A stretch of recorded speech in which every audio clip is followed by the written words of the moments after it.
Cori Bush, is officially launching her congressional campaign to win back Missouri's 1st District from Wesley Bell. And it is not only our duty, it is our responsibility to put her back into office. And she's coming for AIPAC. And just in case you need help being reminded of who Cori Bush is, she went from helping to lead the Black Lives Matter movement for racial justice to winning 2 terms as a congresswoman from Missouri. In her 2020 congressional election win, she made history. Not only was she the first Black woman elected to ever represent Missouri, but she was also the first activist from the Black Lives Matter movement elected to Congress. This is her speech after the January 6th insurrection, and it also happens to be one of my favorites by her. The more I watched, and people were calling this a protest, let me say this, that was not a protest. I've been to hundreds of protests in my life.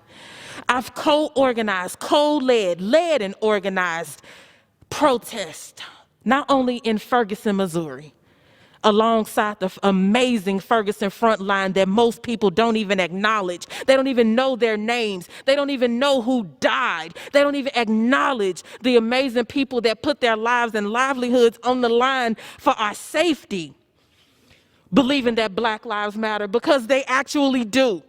And we shouldn't have to say it. It should just be true. But it's not evident in our society when we have to continue to say, my life matters. And then they hit us with things like this. And so I remember sitting in the office with my team and just thinking to myself, I feel like I'm back.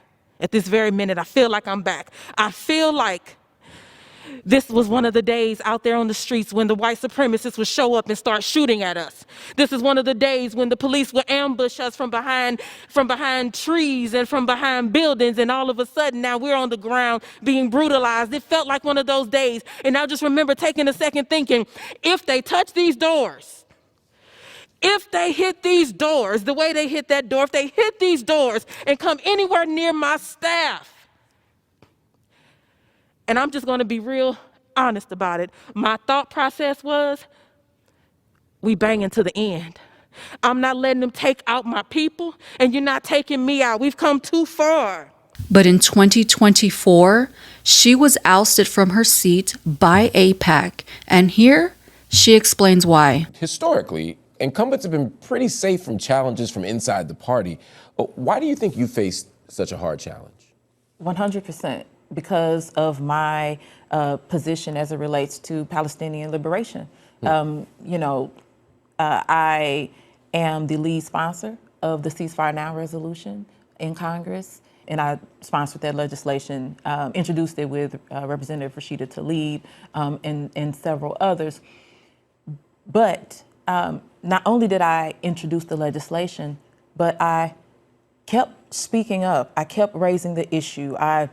We put pressure on the administration. And so because I was out front pushing, I wasn't going to be silenced because of what someone could do to me. And so I believe that AIPAC, this pro-Israel lobby group that, by their own admission, they say that their sole purpose is to elect and support candidates that are unwavering in their support for the far-right Israeli government. They took that as a threat. There was a time when what I call legalized bribery, the quiet exchange of donor money to politicians, was kept hush-hush. Everyone knew it happened, but no one said it out loud. Big donors own our politicians, but our politicians, of course, will never admit it. Then AIPAC stopped hiding it. They got bold because they own politicians on both sides, Republican and Democrat. AIPAC is one of the most powerful forces in our political system. And if you don't play by AIPAC's rules, whether you take their money or not, they will make you pay. And that's exactly what they did to Cori Bush. Cori Bush does not take AIPAC money, but she had the audacity to say something they didn't like, to call out injustice in Palestine, and AIPAC came after her with everything they had out in the open, publicly. They wanted to make an example out of her and send a message. Step out of line and we will destroy you. You talk about the millions and millions and millions. That's not an exaggeration. They spent more than $8 million to back Wesley Bell through its super PAC, the United Democracy Project. We saw Jamal Bowman's race in New York, $14.5 million to boost his opponent's campaign. AIPAC is dumping big money into these campaigns, and they're doing it particularly, look like, against squad members. Yes. Why? Black. Okay, so two things there. There's the progressive politics, and then all of y'all are black. Yes.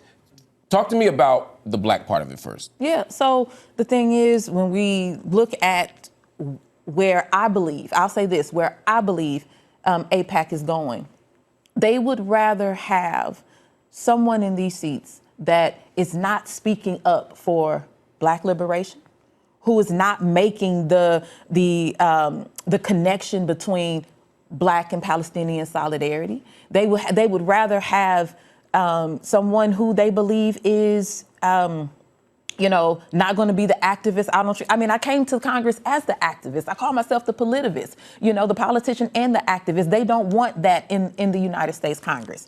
They don't want that in their politics. Why are they particularly upset when black people are doing it? Because we are the ones that typically are going to speak up. We're the ones that are going to speak out against injustice. We're the ones that are going to stand up against human suffering that crosses borders. So, of course, we're not the ones that they want to see there. Back in 2024, when she lost, people didn't know what we know now. They were still trapped in the Israel has a right to defend itself narrative, still believing the propaganda, the anti-Palestinian lies being spoon-fed by politicians on both sides who are bought and paid for by AIPAC.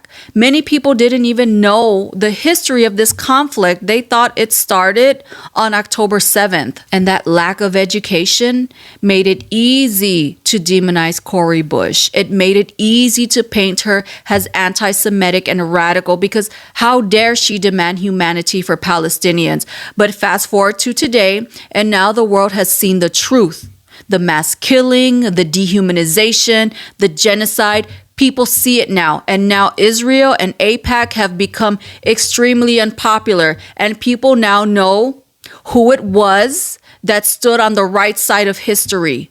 Cori Bush. She was right. We were right. And I am angry that it took this much death and this much horror for people to finally see it. So we need to right this wrong and put Cori Bush back in her congressional seat where she belongs. This is going to be a tough battle for her because once again, she is going up against AIPAC, who is going to spend millions trying to defeat her. But she has the power of the people behind her, and we need to support her as much as we can. AIPAC, I'm coming to tear